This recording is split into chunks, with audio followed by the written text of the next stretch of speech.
Hello, everybody, and thanks for coming back to another episode of the Velo Podcast. My name is Mike Levy, and today I've got tech editors Josh Ross and Alvin Holbrook with me because we are going to look deep into Alvin's crystal ball.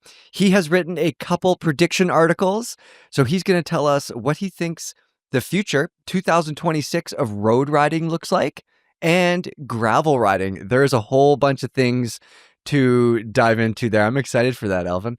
Did you look into your crystal ball for this, or did you tea leaves? What did you do? An Etsy witch, actually. Oh, nice. I heard they're very effective. I wouldn't know. Okay. But I hope that this one, that I do think that these predictions are pretty valid, even if you might think that they're wrong. So yeah. I gave it a skim, and I think a lot of them do make some sense. I think some of them are batshit crazy, but hey, that's what we're here for. We're here to argue about some stuff, so that'll be good. Josh, I had a whistleblower, maybe? I had a message from, let's call him W. Tracy. No, that's actually too obvious. Let's call him Will T. He messaged me, this whistleblower messaged me, and he said, Josh goes for bike rides without a tube. And I said, he's an adult. There's no way he does that. Is this true? I do not do that, but there is a story. There is a story here, and I'm going to tell people is why what it is. Like, I don't think that new cyclists necessarily need a tube. That's what that's about. I actually do carry tubes, and we'll talk about that too. Levy, I have a question for you, though. I'm going to just jump topics. Did you race last week? Did you Zwift race? I didn't Zwift race. I did the cheesecake for breakfast group ride. Yeah, not a race. We're going to this week, maybe. maybe. But yes, I saw you on the group ride. We were next to each other. It was great. Yeah, were. We had people from the podcast. Listen, they came and joined me. I chatted with a couple of people. It was fantastic. More people join us.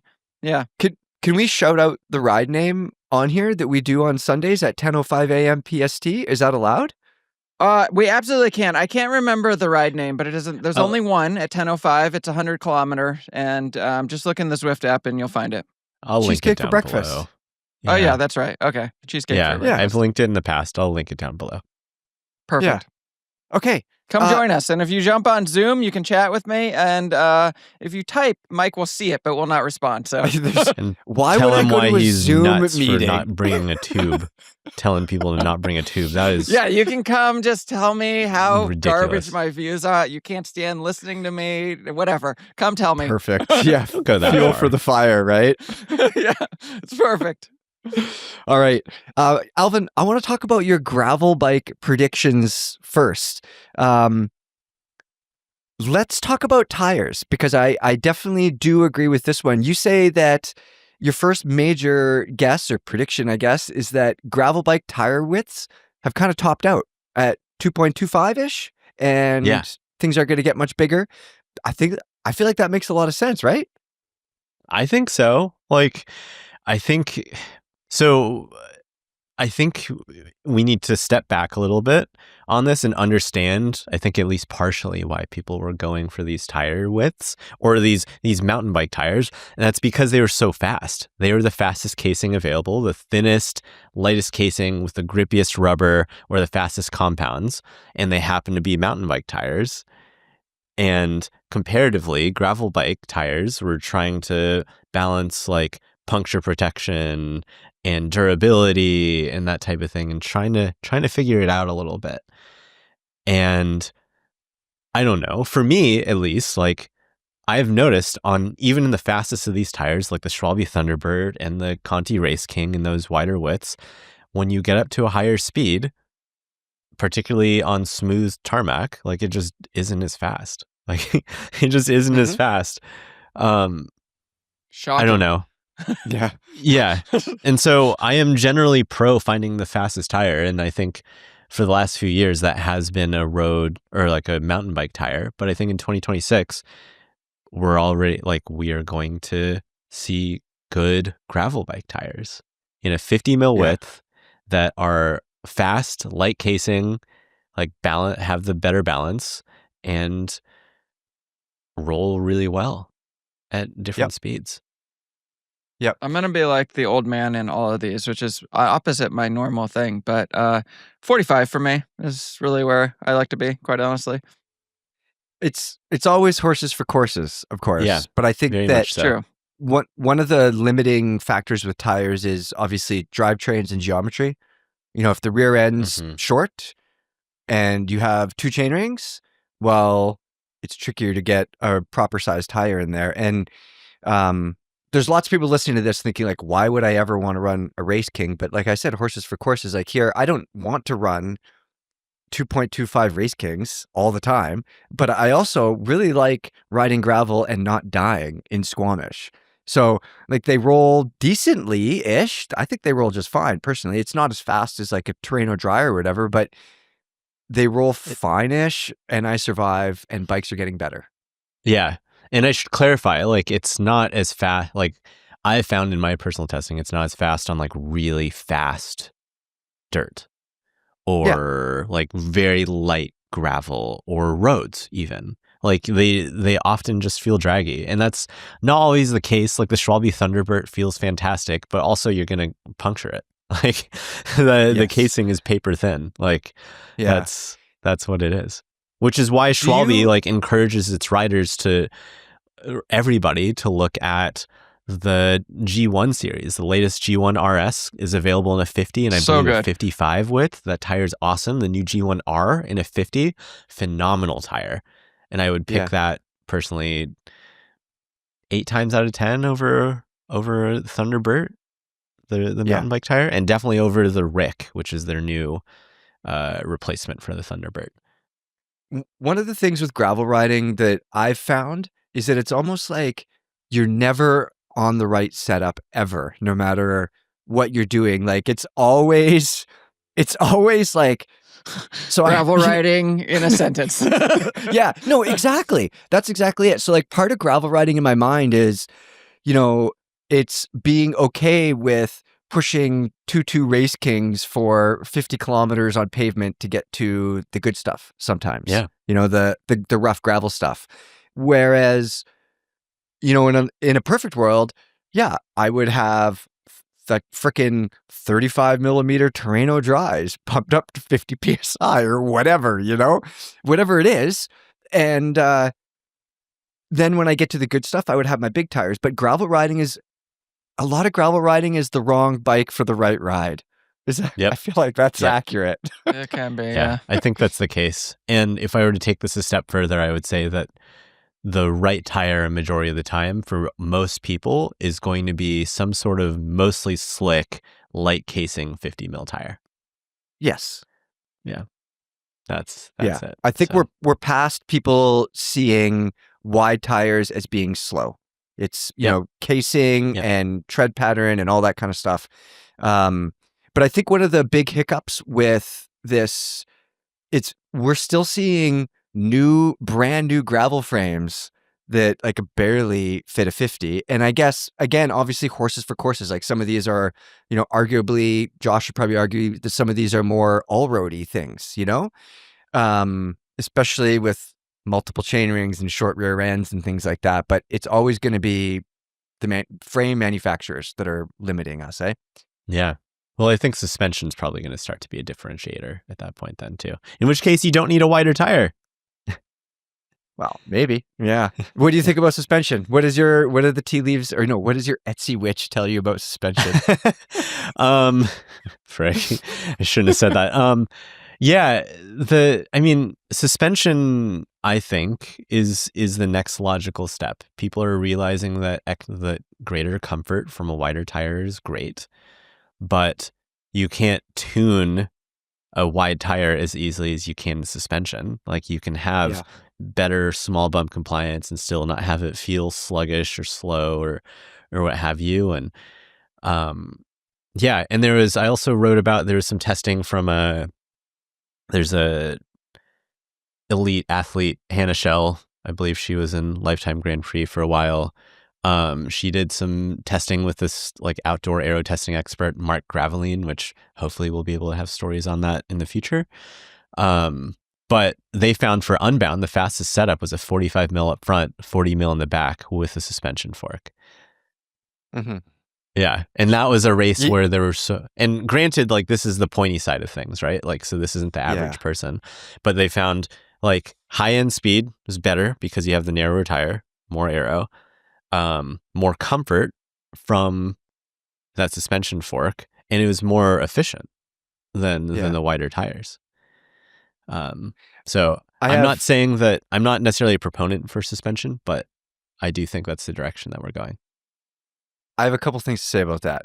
Number one is that nobody listening to this, unless you are also near the pointy end of the pro gravel bike field, nobody listening to this should take their ride advice or bike setup from professional racers. Amen. Gravel racers. Because they don't, like, these people, their racers don't like to change, and they're thinking about things that a lot of times that don't matter as much to us. You know, like, Alvin, I'm speaking for myself here. If I'm going to be out for 10 hours, me being more comfortable, me using much wider tires and a suspension fork, I guarantee you I'm going to be faster at hour 6 than I would be running a suspension fork with little tires or any other sort of variation. Do you know what I mean? Like, I think in the real world, I think that most of us are going to, I mean, I've said this a million times. Most of us are going to be not just faster, but more comfortable, which equals faster and more confidence and all of that. Suspension for sure. You know, some Canyon just got released today. A Canyon thing or released recently, and it has a suspension fork, and it's making, I've seen photos of it on the internet over the past few days, and I'm reading the comments, and it just, like, the pushback against suspension, I guess, you know, there's more price and there's more weight and there's more complexity. There's all sorts of reasons not to want it, but I'm just constantly surprised at the pushback against suspension, both from the public in the comment section and from these media people who are like, oh, we're not sure. It's like, my man, be sure. It's real.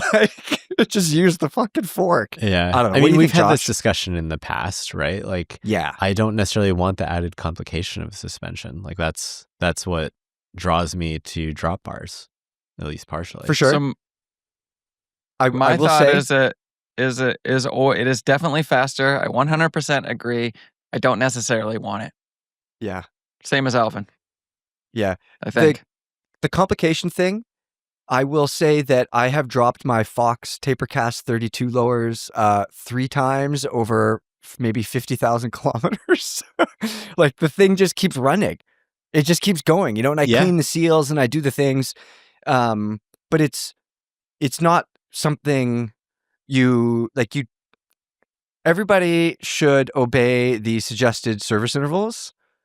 Except don't really. It does. There's not like it doesn't really matter. Like, look after your shit, but it's worth it. I know, but this from the guy who had a hub explode. By the way, everyone. Yeah, and it adds one more thing, right? We already have a ton of stuff compared to bikes from 20 years ago. We're like, okay, now we have to worry about making sure everything's charged. Like, your sealant, is it topped up? Like, suspension, is it ready to go? Like, or like, you're like, oh man, I need to bleed my brakes yearly. Like, no one's doing that either. Like, I hate to say it, you should be doing it. As someone who that is one thing that I do bleed my brakes yearly. But I think one of the things that will change people's views on suspension is going to be OE spec. The more of these companies that are selling more and more bikes with suspension, especially at that, like, you know, 4, 5, 6, 7, whatever, not the $12,000 bikes. When we see more and more suspension on those bikes, we're going to see more people using it, and more people are going to go like, yeah, this makes all the sense in the world. And I do not understand people complaining about what it looks like. Put a suspension fork on your bike. Live the good life, people. You'll go faster and you'll be more comfortable. Yeah, the looks one is a weird one to me. The purpose, 100%. like a purposeful bike is pretty because it is. Yeah. And so if you need suspension and you put that on there and you have this purposeful bike, I feel like that's gorgeous. I couldn't agree more. 100%. It's a machine meant to do a job, and if you can make the machine better, the bike will look better. Right? Yeah. Yeah. What's next, Alvin? Oh, if we want to go, do you want to go through all of them? We can. Yeah. We also have the road Well, bike we could jump. We predictions, could too. do this, or we could jump to road. Whatever you think. You take us to the next one. I want to hear about Chinese gravel bikes. Oh yeah, all right. Yeah, I mean the gist of it is like we've seen, at least on the road bike side, that people who are really into having the latest cool thing but don't necessarily want to spend for like the top end bikes have been really attracted to these Chinese carbon road frames because they offer similar performance. They look often, frankly, derivative of the top end bikes. But they come in at like a pretty, you feel like you're getting more for less. You're getting a high end bike. It feels like you're getting a high end bike for the price of like a high end aluminum frame. You know, It's effectively, I think maybe some people don't realize is that, like, was it XLab? Is that the company? yeah, or XDS. That is a company. XDS has XLab, which is sort of like S-Works for specialized sand deal. XDS. Sorry. So a company like that, like they're selling their frames branded as XDS now. It's essentially just like a house brand. Like anybody who's poo-pooing a frame from China, there's a reasonable chance that the frame you currently own comes from China and is, you know, and that they've been manufacturing for so long that that's where the experts are at. But I think the all difference carbon now is essentially, sorry. Oh, I was going to pivot. I was just going to say all carbon is essentially handmade, and the people that are experts in hand making those bikes, they are in a certain part of the world, and it's not here. Yeah. Not totally here. There are experts here, but not at the mass market. Anyways, the difference with those frames, I would say, with those those Chinese road frames, is that they're only available as frame sets. And so I am predicting that, like, the way that these Chinese bikes make tariffs worthwhile, or whatever changing headwinds worthwhile, is by shipping complete bikes. And so that's why I'm expecting to see, I don't know, like some sort of these brands here to offer a complete bike at your local bike shop. And so you can go in and compare it to one of the major ones and see, oh, it's almost assuredly going to come in at a lower price point and have more perceived like features or value for the money. And that's going to win over a lot of people. Yeah. Let's hope so. Alvin, you also wrote an obituary for 2x drivetrains. Yeah, that's it. I think you got to be a real bike nerd to want a 2x drivetrain on your gravel bike, or you got to have a bike without SRAM UDH, basically. I think there are so many people in the comments section, like the imaginary comments section, but the people that interact with me a lot, they are diehard about 2x, and I just do not get it. I'm like, what is going on? I think if I had to guess, most of those people who are diehard 2x, I know you can get I know you can get gearing just as low, is what I mean to say, as a 2x, basically. But I think a lot of those people are probably coming from really heavy road backgrounds, I would imagine, where their road bike has 2 chainrings on it. So in their mind, I don't know, am I talking on my ass? Is that wrong, you guys think? I don't know. I don't know. There's like, sometimes I can get in people's head of like, oh, that I can understand that. It's not right for me, but that makes sense. And I just don't understand this. When I'm on a technical gravel section, especially like going uphill and you got to like pop around a bunch of like big rocks, and like the last thing I want to do is look down and try to figure out which, am I cross chaining? Am I on the low ring, the big ring? No, just easy, hard. That's all I want. I don't understand why people would want to make it more complicated than that. Yeah, I don't mind 2x. I just think that's the direction that people are going. And in 2026, you won't be able to find 2x unless you're explicitly looking for it. Alvin, I'm not sure if it was one of your bike checks, but we have seen some pro bikes from races, GRX set up with an GRX 1x with a XTR rear derailleur. like with the strong clutch and all that stuff. Yeah. I mean, again, like caveat with the pros and that type of thing. Like, but Lauren Stevens, who's running a 2x drivetrain for the longest time, is a Shimano sponsored athlete, was at Big Sugar riding XTR, or an XTR derailleur, which is basically a GRX derailleur with a 10 to 51 tooth cassette. And granted, like you do want that wider range at something like Big Sugar because the pro event is supposed to be pretty punchy and up and down and that type of thing. But I just asked her like, hey, you switched from 1x to 2x, and she's like, why? And I said, why'd you do that? And it's like, oh, because Shimano has a 1x drivetrain now. Yeah. And that's it. Yeah, makes a lot of sense. Yeah. I love people mixing and matching their drivetrains. I used to do I ran was it like a SRAM cassette and a SRAM chain with an XTR derailleur and shifter, just to like, just with to like a mess 9-speed around. XTR, like that far back? No, this was recently. This is 12. Oh, this was good like for a you. year ago Okay. or something. All right, cool. And guess what? It shifted really good. It was fine. I don't doubt it. My go-to for the longest time, I mean, I rode this bike like a lot, like from San Francisco to LA, but I have like an 80s Bianchi Volpe that I built up at a bike kitchen out of small like parts. So it's got 9-speed Campy shifters, the second generation, 9-speed Campy shifters, Tiagra 10-speed rear derailleur, Shimano 8-speed cassette, Campagnolo 9-speed chain, 11-speed chain rings on the original Sahey cranks that went from 3x to 2x, so I can run a subcompact 4630. Shifts great. Oh, and then an 11-speed Shimano front derailleur. Or 10 everybody that's listening, do as we say, not as we do. Yeah. Well, I mean, I'll tell you how to do it, and I think I am confident you'll get the same level of success. It's excellent. You're right. It shifts great. Yeah. I just that tiny little spring in that Campy lever I feel bad for because Shimano. Yeah. These people at these drivetrain companies, they hate the idea of mixing and matching their ecosystems. Yeah. Which makes me want to do it even more. I love it. Okay. One of the last things on your gravel bike predictions before we get to road bike predictions is real-time tire pressure sensors, which I think is easy to make fun of, but also I think there's a real use case for these things. So explain yourself first. Yeah, and I want to hear what your guys' experience are with this. Tire pressure sensors aren't anything new. Like Zip introduced Tire Wiz in like 2018 or something like that. With was it 3.0 Moto wheel set? I can't quite remember, but well, it used to be a standalone piece that you would put on the thing, and tall thing. Yeah.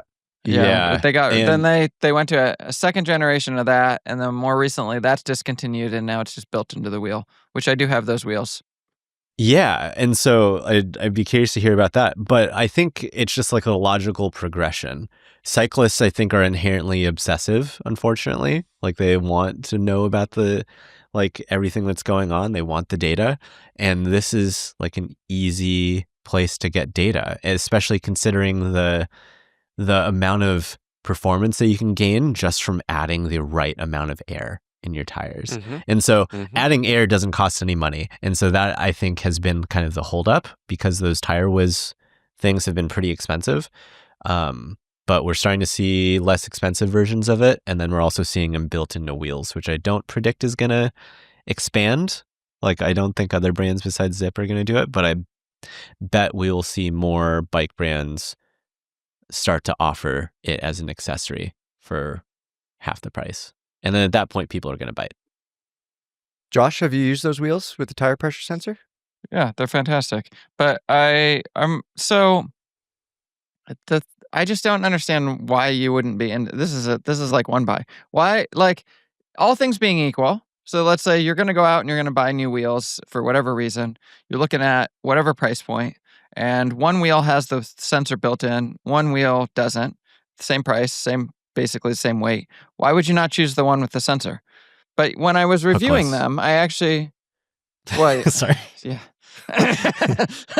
There is that. Is it a Zip and people have it. but whatever. Well, let's forget that for a moment. Let's just pretend you can have it either way, because that wasn't the discussion. When I was reviewing the wheels, I was out riding, and some guy was like, "Oh, hey, you're Josh from Velo," and I was like, "Yeah, and I'm testing these wheels. Let me get you on camera." And I asked him about them, and he was like, "Well, I don't know, I don't really want that because I just check my wheels every day, every time I ride anyway." Well, that at the time I was like, okay, but when you think through that logically, why? Why would you you have a thing that'll just tell you. Like you don't have to put a pump on it and it's more accurate. I'm not sure why you would not want that. I'm going to be disagreeable. I do want that, but just to be disagreeable, I think that people are sick and tired of one more battery, one more fucking Bluetooth connection, or ANT or whatever it is, It's Bluetooth. Yeah, Preach. I think that generally speaking, people don't want that. But having said that, about a month ago, I was at a little bike race and I'm working real hard and I'm thinking to myself, something feels funny. And it took maybe 5 kilometers for the air to fully come out of the tire. It took some minutes before I realized that I actually did have a flat. And if my computer was flashing saying, "Dumbass, you have a flat tire, you have a flat tire," I would have known sooner, and it wouldn't change anything, to be honest. I had to stop either way. But I do like the idea of gravel bike tires are weird because they're relatively low volume, even the big ones, like a 2.2 in the grand scheme of things from my perspective anyway. That's a small volume tire still, right? And you're running relatively low pressures. The casings are, we all want soft, beautiful, supple casings that we could feel everything. We want that. But what that adds up to is a very pressure sensitive window that you could be in. And if you're a couple PSI too low, well, you might damage a rim or cut a sidewall. Or if you're a couple PSI too high, it's going to be more skiddier than it needs to be. So as a nerd, in my mind, I do want my computer to tell me, "Mike, everything's cool. Keep going." Or, "Mike, stop. You're about to break your shit." I think it makes a ton of sense. There's also the use of you ride on the road and then you get to the gravel and you let out some PSI and people just go they give it the okay, that's good. But you could just look at your computer and you could know. You could just why would you not have that? Yeah. So yes, I'm on board. Do you think people are, so let's say you've got, an hour on pavement to get to some off-road stuff. Are people adjusting their tire pressure like an off-road four-wheel happens guy all would? the time. So I ride the ride I'm thinking of, the Pumpkin Ridge loop, for people in the Portland area listening, and it's about 25 miles on road to get there, and then you get to the dirt and you're gonna do a loop on the dirt at that point, and nearly everyone I ride with just drops their pressure. Now I actually don't because I just run the lower pressure on the pavement, but people drop their pressure and they do exactly that. They give the thing a couple little presses, they let some air out, and they go, it's fine. Yeah. Y'all are more bought in on this prediction than I am, which I love. I should say, all these predictions are just things I think are going to happen, not necessarily that I'm advocating for. And I'm happy to hear that. I don't necessarily want another battery on my bike, but I can absolutely see the benefit of tire pressure sensor. It's one of the few things on your bike that you can control that affects performance as much as it does. And it's basically free. Air's plentiful. The pump costs money, unfortunately. The sensor costs less money than it used to, but costs money. I don't think that I would want them integrated. I think I'd want it more like a valve stem thing, to be honest with you. Yeah. Just the idea of having some built-in electronic thing in my otherwise super light, 1,200 gram wheels or whatever. I don't know. So SRAM made it work without extra weight, basically. Yeah, they're pretty light. Minuscule amount of extra. Yeah. And there are for example, maybe this tech would expand. Tubolito has a smart tube, basically, that has an NFC chip in the valve, and so it won't communicate with your computer with your bike computer in real time, but you can use an app on your phone and it'll tell you the tire pressure. Okay. So that could be an easy in between. Yeah. But Could you set an alarm on that? Like if you say like, hey, I need to know if this goes below 22 PSI. Like I want my phone alarm to go off. not on the Tubolito, but with the SRAM stuff? Yeah, absolutely. Yeah. When you It'll- walk it'll out tell you. to, so you set the pressure that you want in the app, and then you also give it an amount of leeway. So like 2 PSI or 5 PSI or whatever. So Yeah. you walk out to your bike, it's been sitting there since the last time you rode, you pick it up, you shake it, the sensor turns green or red, you add pressure if you need to. And if you're riding, then yeah, the pressure will turn red if you were to lose pressure. Have you guys ever adjusted tire pressure for temperature or elevation? Oh, yeah. No. Oh, yeah. I also do it for tire size or wheel size. Yeah. Well, that obviously, but But like, let's yeah. Well, hypothetical. no, like smaller wheels like need higher pressures. But, hypothetical anyway. situation, you're in Tucson and you're climbing up Mount Lemmon and you start in the morning, you start at 6 a.m. It's cold as balls at 6 a.m. in Tucson in the winter, you know? yeah, it It's is so cold. Mhm. But miserable. eventually, it warms up and you're going to climb, what is Mount Lemmon? Like 7,000 feet or something, of pavement. It's huge and it's long. Your tire pressure at the top of that is going to be very different than it was at the bottom, I think. Yeah. Yeah. Somebody in the comments right now is like, Levy, you're an idiot. It's not. I don't know. I don't actually know. I mean, I'm It's with definitely you. different. Yeah, I But don't you- actually know. You but could pay it is attention different. to it. Yeah, Yeah, it's it is different for different. sure, but how much? I don't know. Who knows? Like I All right, know what do that you- going to the 1 second here, going to the Whistler Bike Park and going up to the top, if you burp your suspension and let the air out that's trapped in, it makes a huge difference. Mhm. That elevation gain. So yeah. Anyways, Alvin, your Etsy witch also told you about some road stuff that may or may not happen. So give us the list here. What's the first one? Yeah, all of these are for me. So, not Yeah. the. I mean, the we first talked about one- it a little bit, but yeah. First one, AI. I'm just going to read the headlines. AI is coming for your road bike, or rather your next group ride. Ooh. What? Oh yeah, so this is my moment. I gotta get these out. I gotta put them on. The review will be up on the site shortly. There we go, everybody. Yeah. mean, Levy, they have don't you look looked into these terrible. glasses at all? I did a bit, but my main concern is always the CIA and those glasses coming from the CIA. The CIA right now are watching from Josh's POV. They're watching us record this podcast in Langley, Virginia. Yeah. Yeah. No, I don't Yeah, want what- those. what's- I like the idea, but the last thing I want to do is record one of my rides. Like I'm just going to say something inappropriate or crash or something dumb. Nobody needs to know about it. So, So I actually have been wearing them on the Zwift rides because they are the best headphone and like the best mic I've ever tested. In years of testing mics in wind, it's not even close. Completely blows away every other mic I've ever tested, even a standalone mic from Insta360. Huh. you're wearing Why? sunglasses indoors, Josh? I do, and because the low light lenses are not available yet, I have to like turn on extra lights. But it just people can hear me. It is so worth it.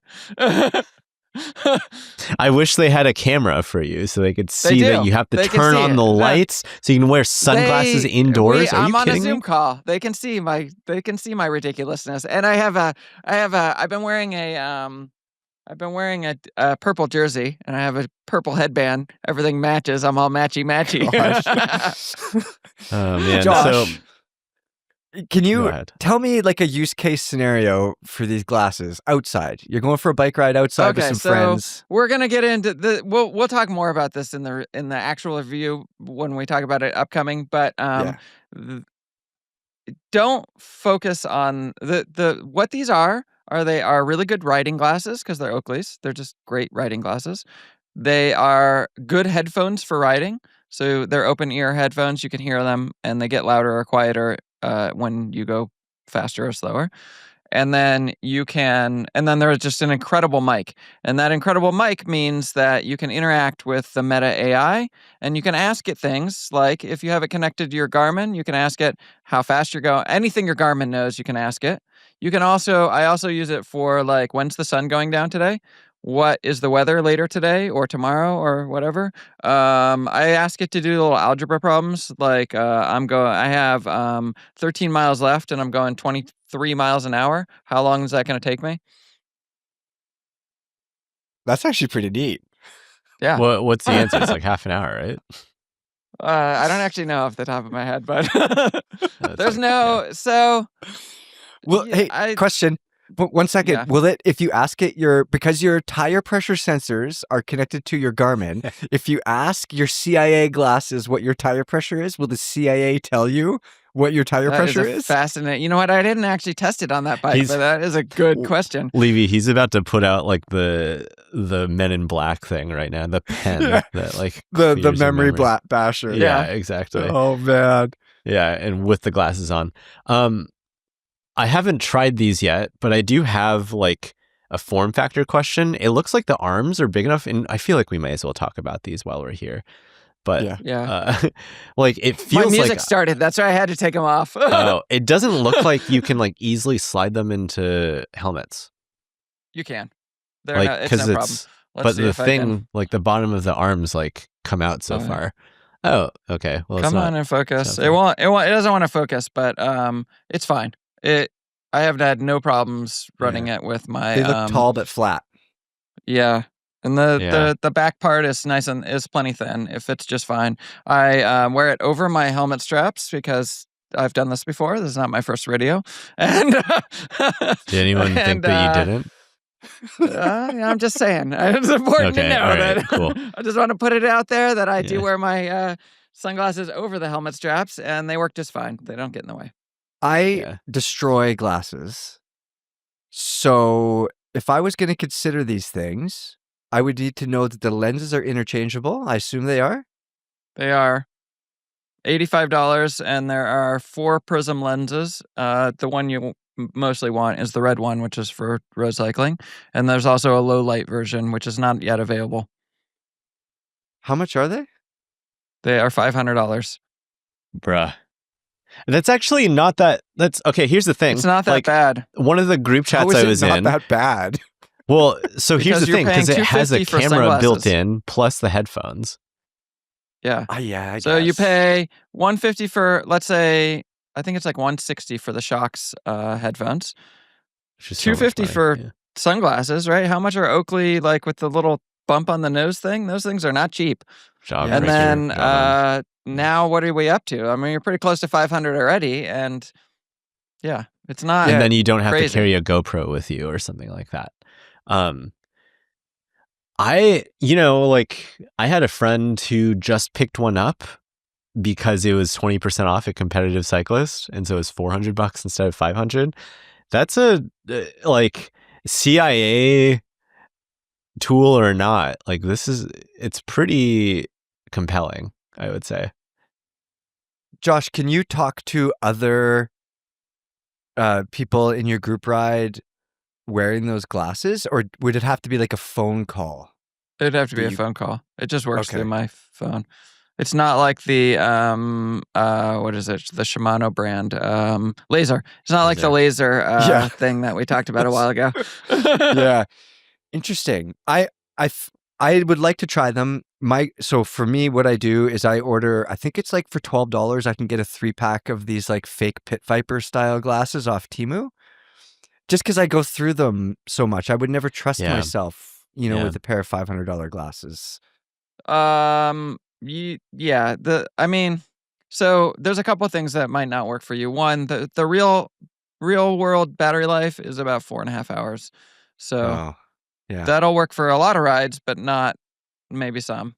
And they're a little bit heavy, which is not bad, but you don't really want to. I would definitely not want to put $500 glasses on my helmet or like hang them off my jersey or something.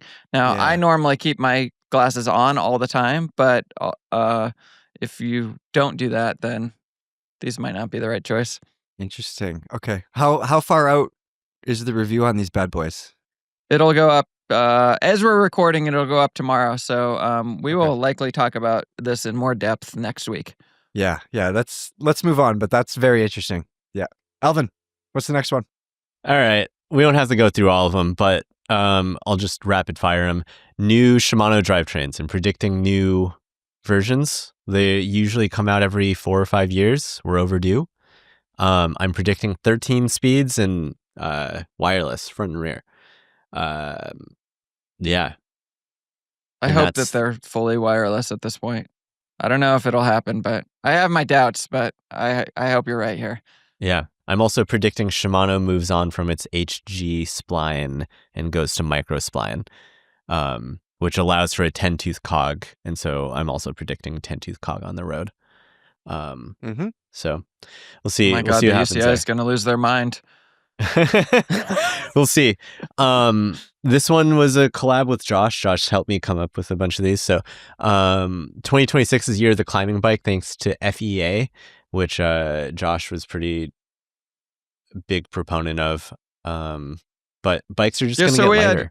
That's it. We've talked about this a little bit in term, like when I did the Athos review, and the Scott Addict RC was the first time like I sort of keyed into this, and then I saw it again in the Athos, and now I'm seeing it again in other places, and I'm like, oh, this is like they've reached a new level of what they can get a bike down to and make it like good to ride, and so yeah, I think they're going to come out with a bunch of them, and Alvin agreed.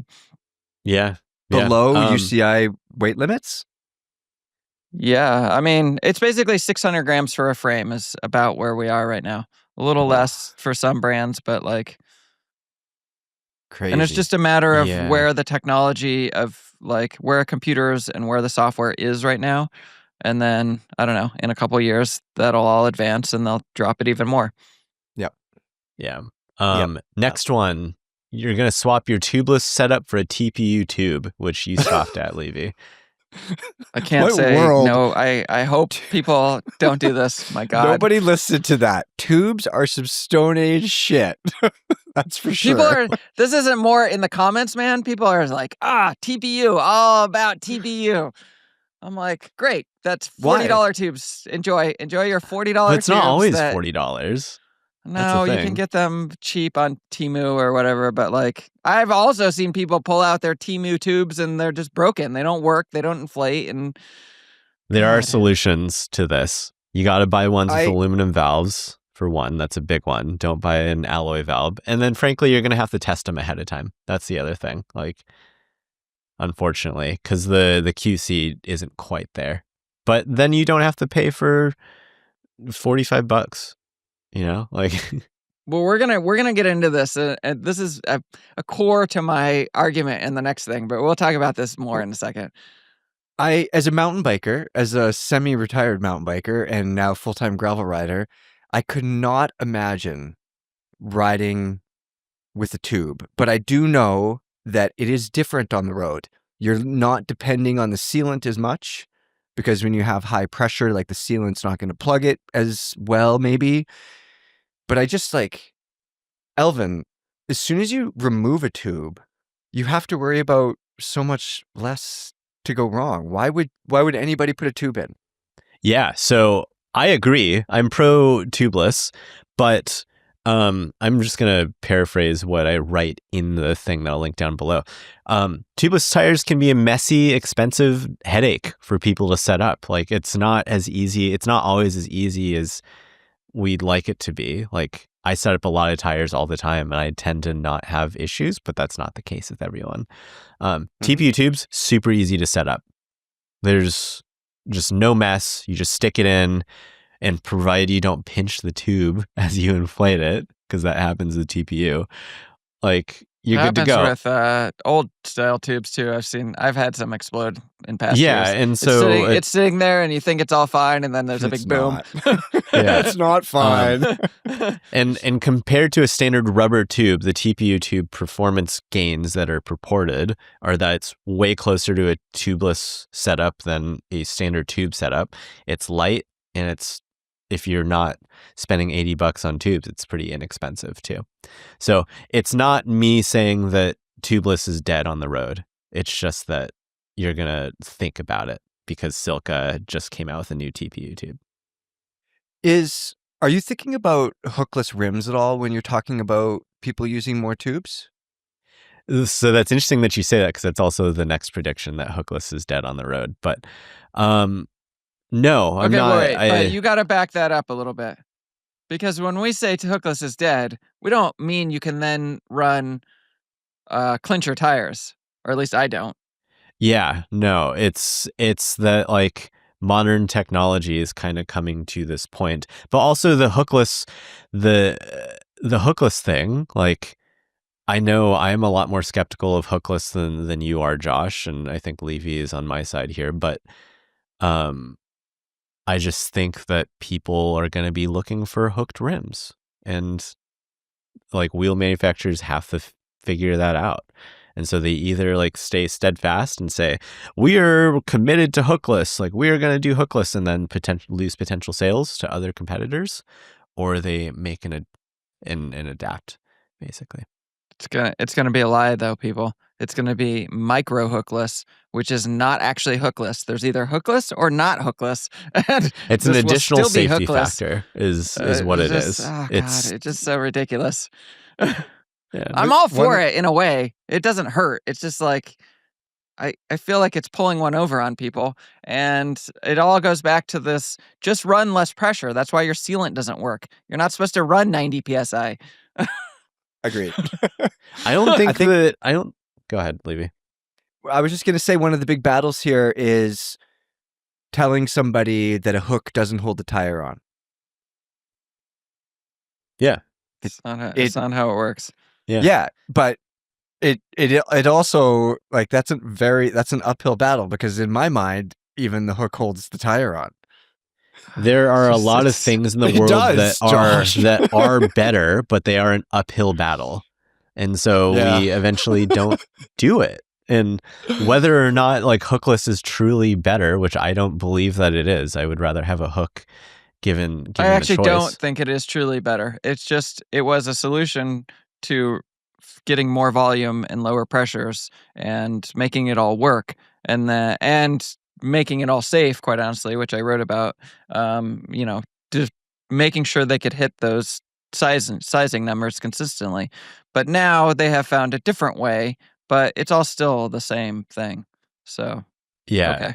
Nonetheless, like I'm predicting it because people who have money want hooked. And so these companies are going to have to work around that somehow. So, yeah. Last one. The pros are going to learn to love spacers, and so will you. Hell yes. And so in an effort to become more aero on the bike, you're going to see handlebars start to go up in the pro peloton, in an effort to have a more aero position with your forearms more parallel to the ground without compromising like that saddle placement or anything like that, and still be able to put the power down. That's about it. And I dig into it a lot more in the write-up. I have examples of what's going on there, but we're already starting to see more spacers underneath the pro stems, and hopefully the stigma around keeping your bars slammed starts to go away. Yeah. I think in the real world, aero is the aero position that you could live in, not that you can only live in or be in for like a few minutes. It's like, I want to be aero for 3 hours, and that means my handlebars are higher. Yeah. But I also think it's more a usable. question. I also personally believe that a lot of people who end up like having their bars too low aren't able to access every part of the drop bar. And so like this is an Josh effort is to say disagreeing with you. People can ride in the drops more often. I'm not necessarily disagreeing with them. It is an interesting thing to say it like that, because so I essentially have my tops where most people's drops are. So I don't use the drops as much because I prefer the tops because one, they're more comfortable the way I have it set up, but two, it's technically faster. So like that's my preferred position. And I actually use the drops more for a relaxed position. Like the back of the drops, you're a little shorter position on the bike. And so like that's my mellow position. Or all the way, like really kind of getting my arms straighter so I'm sitting up. Now I don't, just to be clear, everyone, I don't ride with straight arms. I'm just saying you can sit up more, you can sit up less, like whatever. But I'm gonna be here to perpetuate that bikes looks better with less spacers. So all mine are cut. So that's the old man thing. Yeah, I definitely agree with that. Yeah. Last prediction, short crank lengths are here to stay. That's it. Like we're going to start to see bike brands really start to have 165 mil cranks and shorter on the smaller bikes at the very least. Some bike brands are already doing it. And once these bigger bike brands run through their existing inventory, they'll start carrying shorter cranks. And there you go. Yeah, I feel like that was really pushed by racers. Like we see them using the shorter cranks and Pogi. Yeah, it was the impetus was from Tadej Pogacar because he was running 165s.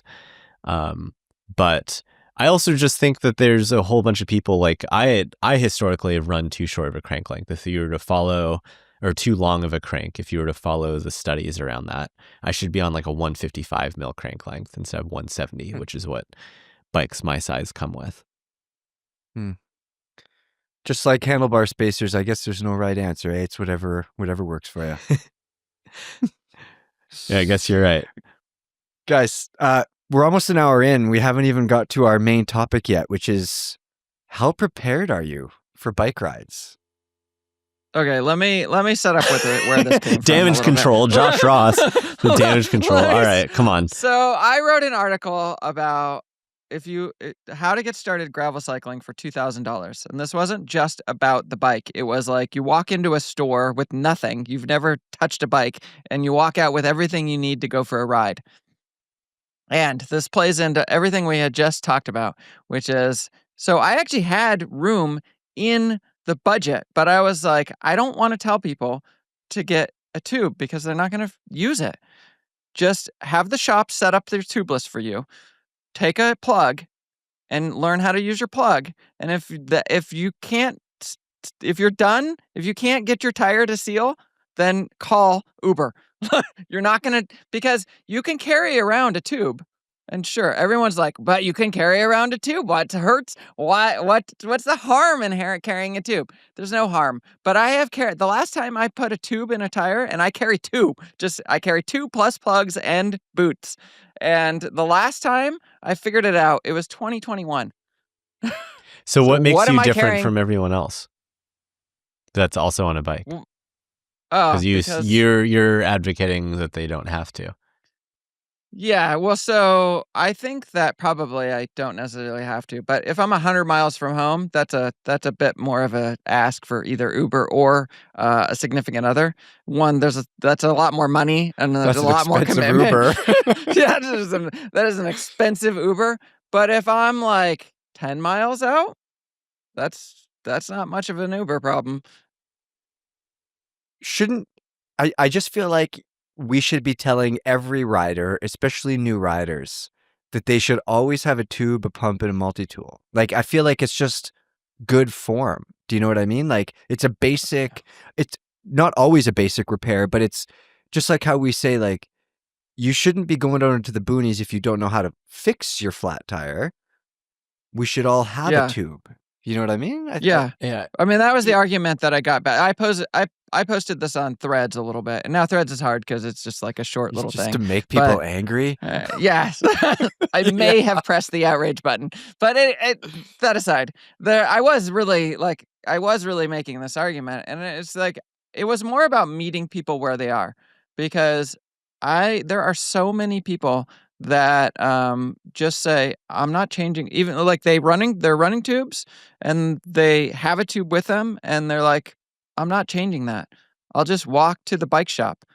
And I'm like, that's so ridiculous. It's so easy to change a tube. But yet it's a barrier for people. just don't. You're not going to use it. Just don't bother. And when you want to ride farther, when you become more experienced and you want to do more, you're going to learn how to change a tube. You're going to learn how to put a tube in your tubeless wheel. You're going to learn these things. And in the beginning, just get out on your bike. And if you get a flat, which won't happen very often because your freaking tires are brand new and you're not like going through like Flint rocks, then call an Uber. Your tone and voice makes it sound like, oh, you don't have carbon wheels? Don't worry about it. Just go out and ride.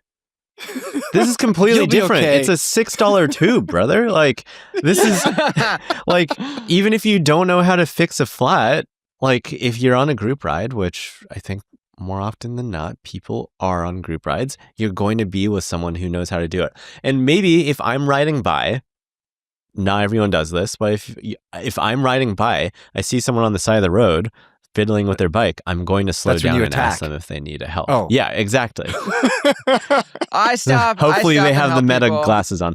I recently showed someone how to change a tube in basically this exact situation. And I actually tried to let him like do a lot of it, and it took a long time. But I was like, no, I was like giving him pointers. I was trying to like be dad. I don't know why, but like, right. I was trying to be like, this is how you do it instead of just doing it. And what ended up happening is that he pinched the tube, and then I had to give him a very expensive Tubolito tube. But I don't mind doing that. It is what it is.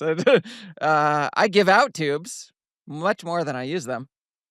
Josh, Yeah, when well, was the that's- last time that's awesome. you had to call your wife or an Uber for a ride? Okay, so in the last 15 years, it has happened twice. That's it? Yeah. So one time, one time was almost 15 years ago, and it wouldn't happen today. I just got ridiculous cramps, and I didn't really know what to do at that time. And like, I wasn't very far from home, and I was just like, The call now of shame. I know today, like, I'm just tired. just like walk it out. You'll be fine. Like I would have been fine. The second time was fairly recent, and it was mostly I called my wife, but I should have called Uber, and I might have even been able to get home. But it was when I put a nail through the campy wheels. Oh, and, through the rim, yeah. Through the rim. Now I think I actually probably could have gotten home, but I was pretty close. I was like 10 miles away, and I was like, just come get me. There's that, tell me if I'm wrong, but sometimes there's that calculation in your head. You're like, okay, I could Uber, it's going to cost me this much. I could call a friend, he's going to make fun of me, or I could call my wife, which is going to be expensive in a different way. Like, which way or like which route am I going to take? Yeah. What about you, Alvin? That was exactly what happened. Yeah, so I always feel like I'm imposing on someone if I have to call for something like that. Yeah, 100%. I'm definitely imposing. I will say that I have done it a couple times this year. Like I slashed the heck out of the tire on the Cervelo R5 after the review went out. I went on one more ride on it, and there's like a 1.5 inch gash on it, and I have no idea how it happened. But like a boot's not going to fix that, and I was just like, I'm not going to put a tube in this either. But I ride with a tube, and I hope everyone else rides with the tube, because even if you don't know how to fix it, like it's an easy way to get home, and it's something that happens often enough that you'll probably, hopefully, if you don't know how to do it, hopefully you'll be around someone who does. Yeah. Sometimes you have to learn just out of necessity, Yeah. Also YouTube. You just pull it up on your phone maybe. And exactly. Maybe that'll work too. So one thing I asked of you guys is to come to this podcast with either the actual repair kit that you bring with you on rides, or you could just tell me about what is in this repair kit. So Josh, I want to start with you. Yeah. I know this is a little different because you guys are riding different test bikes and stuff. So I think you're having to move like maybe a seat bag, or maybe you have like a toolkit that goes in your pocket, but I want to know what you're bringing with you. I love this setup. I'm so happy about this setup. For one thing, I did write an article about this, and it has changed a little bit, but I wrote an article about this that you guys can check out. We'll link it. But I don't believe in luggage on bikes. So just keep that outrage coming in. Let's hear those comments, people. I'm twitching right now. I'm like, yeah, I don't believe in luggage on bikes, so I do not use a ball sack on the back of my on my seat. Saddlebag. I Is the correct term. I have a Fierce Hazel. I think it is. I think it's called a Fierce Hazel. It's like a pouch kind of thing, and I have all my flat repair in there, and I have a ridiculous amount of flat repair. I carry 2 tubes. I carry Schwable tire levers. I carry a Presta. No, it's not Presta. I carry a multi-tool, but it's a ratcheting multi-tool that takes hex bits, and then I have a collection of hex bits, and I also have a that multi-tool also has a torque wrench in it. Like you grab the end and you can see the torque you're putting on it. I carry a boot from I carry $5, 5 single dollar bills, because you can use those as a boot. But I also carry an actual Park Tools boot because they're sticky and they cost basically nothing. And I've carried them around for years.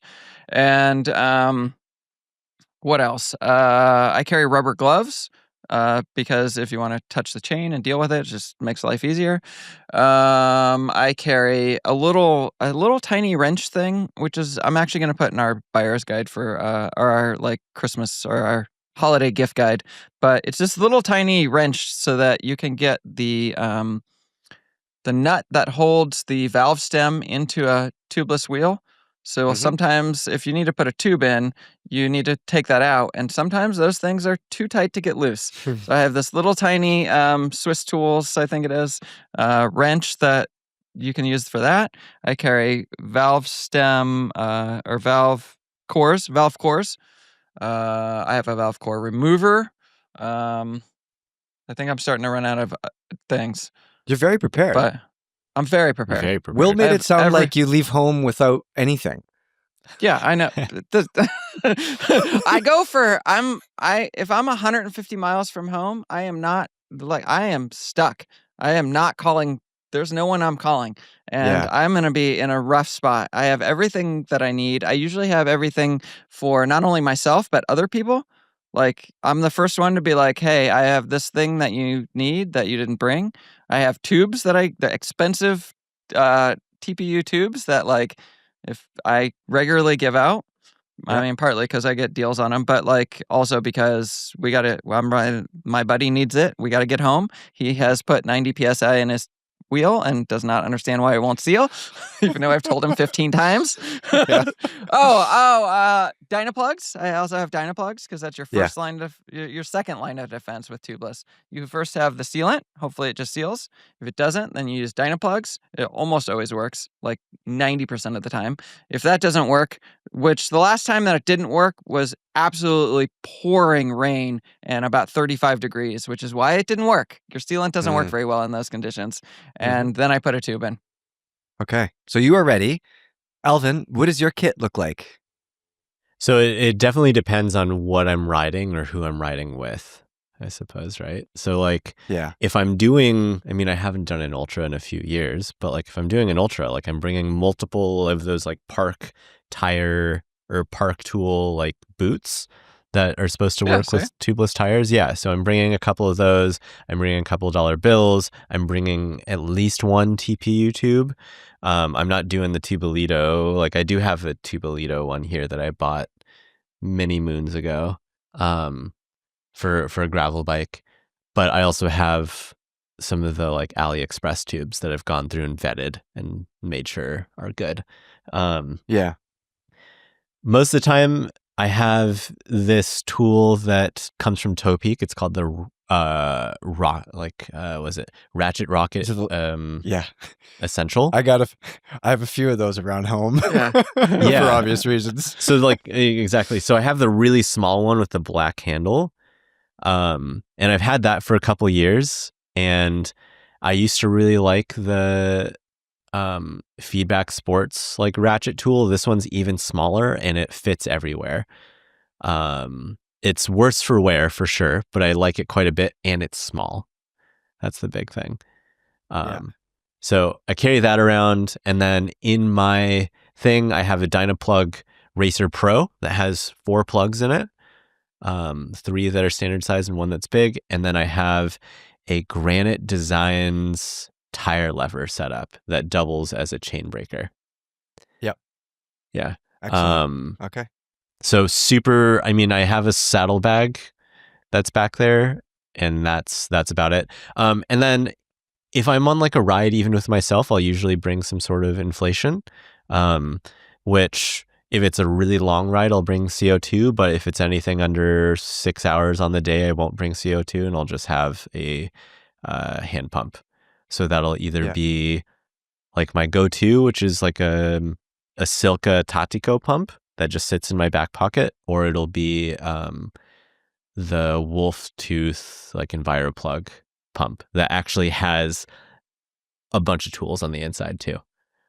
Yeah. I actually forgot to mention inflation, and I could use some help from the comments. So here's a throw out. So I carry the Schwable SOS pump, which is Is this it Schwalbe tiny or is little it pump. Schwable? I thought it was you Schwalbe. are saying it correct. No, whatever you just said. Okay, thank you. Also, Officina Bagatelle. Officina Batain. Yeah. There you go. Anyway,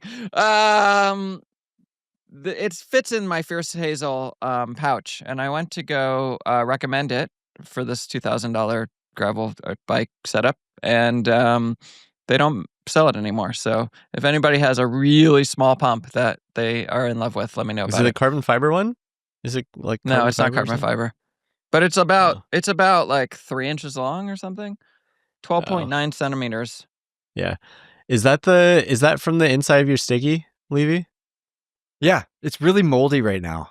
There's a lot of mold That on is here disgusting. right now because there was some food living in my down tube for a long, long time. Dude, Max So- was telling me about how many almonds he's lost in the down tube of his mountain bike. Like, how are Yeah. you doing this? It has a bag for a reason. Like, Max this little Barron, pack- video coordinator for Pink Bike and Velo. Love the Yeah. guy. Anyways, yeah. So this little bag lives in the down tube of my Stiggy, regardless of whether I'm going out for an hour snooze cruise or a week-long death march. It has 2 TPU tubes. It has tire levers with the metal. Why are they wet? What's in here? Because your bag is moldy, brother. Yeah, that's true. Two tire levers, good ones with metal cores and good hooks that can get in there. I got a spare Axis battery. I have 1-up chain plier thing.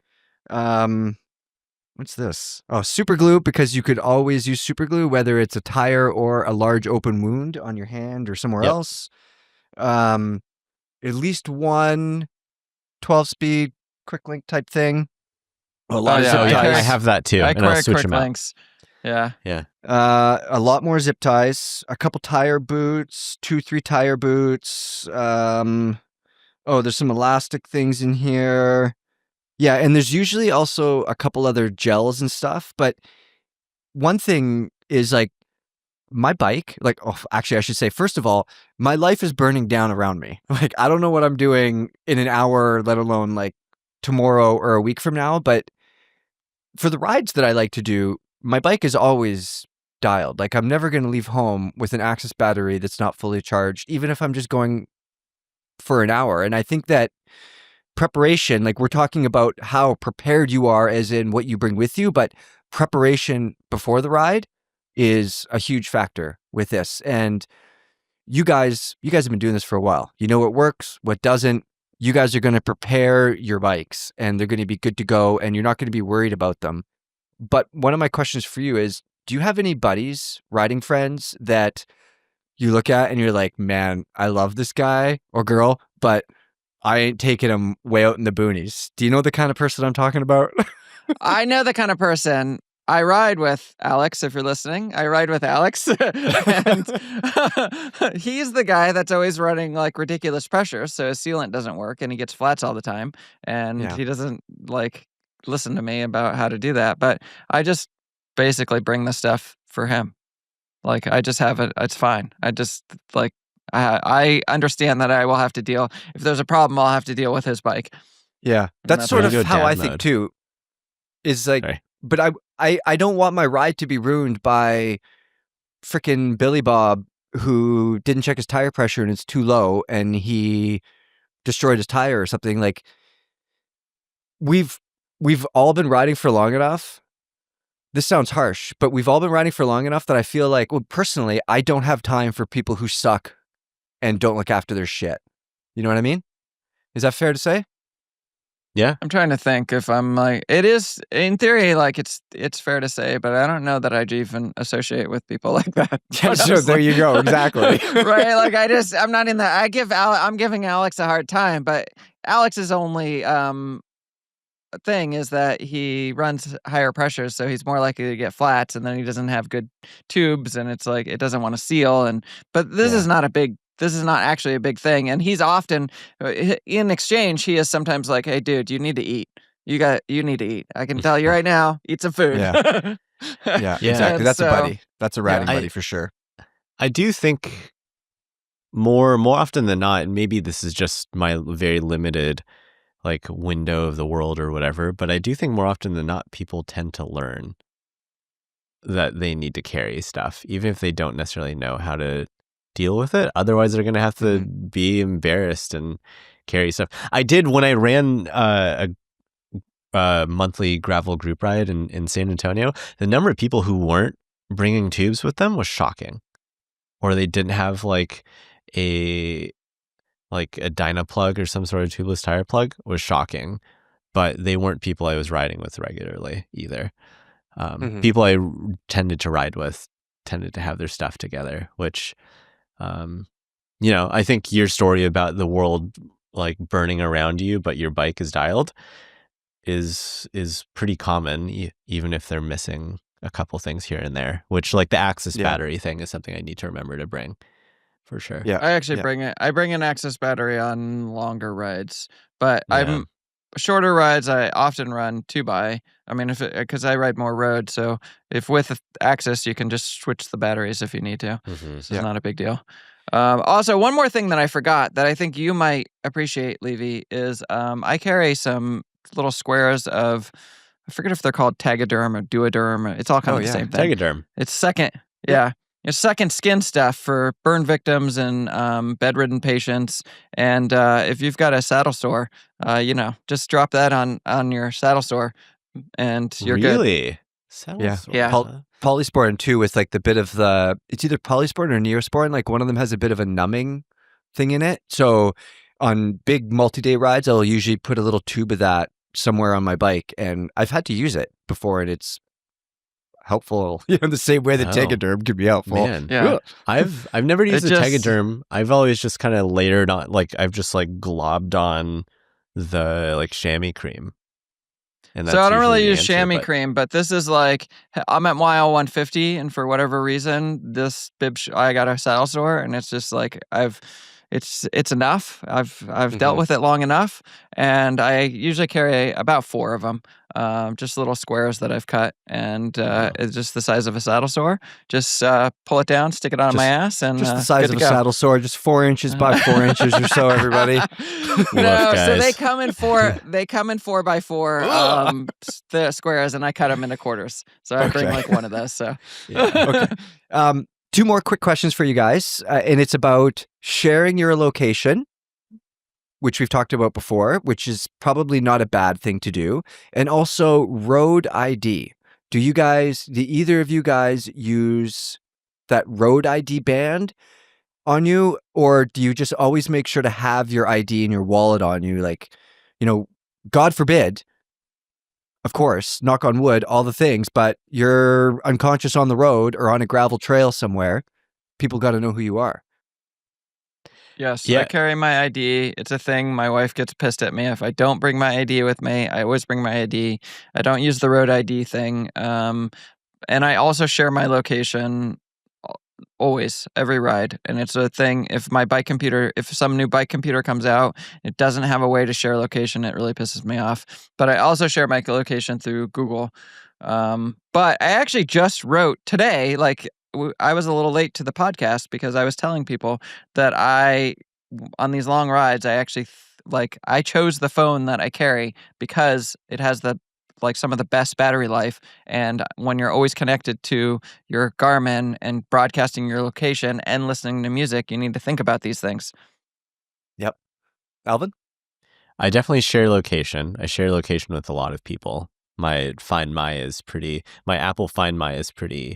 vibrant. Very social of you. Yeah, it's fun. I don't have the road ID thing though, and I've always thought that I should. And this is a good reminder. Road ID, if you're not familiar with it, is basically like it can be a strap around your wrist, or it can go where your existing like watch is, but it basically is a spot where you list your emergency contact information and who you are. So in the instance that you can't respond in an emergency, there is information there that someone can contact or something like that. Yeah, which makes a lot of sense.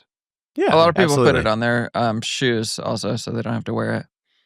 Yeah. And I should mention that Garmin also has an alarm that goes off. And when I did that little crash recently on that gravel bike test, that went off. Sends out. That was what I was going to information ask. people. I was going to ask about a G sensor. So is that G sensor on your helmet or is it on your computer? How does it know? I don't have the one on my. There are ones you can get it for your helmet, but Garmin just has a thing that if there's a event, and it uses its sensors to figure out when there's an event. Yeah. But putting down a bike will set off the event, and then you have to like when it starts, it'll start alarming, and it's loud AF, and then you have a certain number of seconds to stop it before it sends a text message with your location and like there's been an incident to whoever you say should get that information.